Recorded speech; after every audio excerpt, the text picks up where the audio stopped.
Now let's talk about that because for viewers out there that are not familiar with the plant-based food, now Renee can throw down too.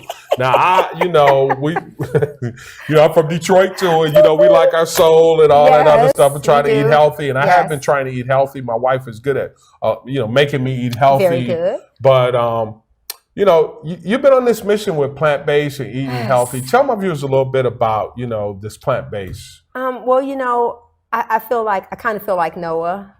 I was asked to build something that didn't exist for something that was never seen. Yeah. And I'm talking to people about food, and people are very passionate about food. We are. And so when I realized that talking to people about changing their relationship with food is really difficult. And so when we started this journey, I would say I started at 11 because I started dieting at 11, and then my grandparents were vegetarian. And so for me, this has been a lifelong mission. Anyone who knows me knows this is not something I just started doing. It's something I've been pursuing my whole life. Right. And so the lifestyle movement was really birthed out of my own difficulty and pain. And so the purpose is to really not just to tell people eat right and exercise, but to show them what their issues are, and then to help them to have some calls to action and a sense of community surrounding. That's what Freedom from Food does. It provides community for people. They can get connected with other people who are struggling with food addiction and serial dieting, and really just unpacking all the pain associated with our unhealthy relationship with food. And those are some real issues. Yes. Because, people sometimes try to eat themselves out of the pain and misery. Yes, and it's not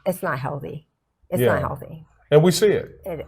And people will say to me all the time, I'm an emotional eater, as if that's the answer. No, that's really another question. You need to ask yourself, what do they mean when they say that? So they just... I think they say that because that's what people have become accustomed to saying. Yeah, so it's popular. Going through these different emotions allows you to go through these different eating habits. Exactly. And when people don't challenge you on that, it's like, okay, so you just answered another question. So then my next question is, well, do you know why you're an emotional eater?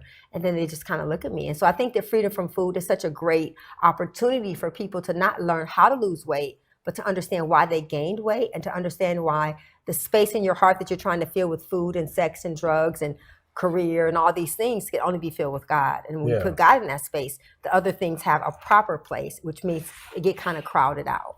Yeah.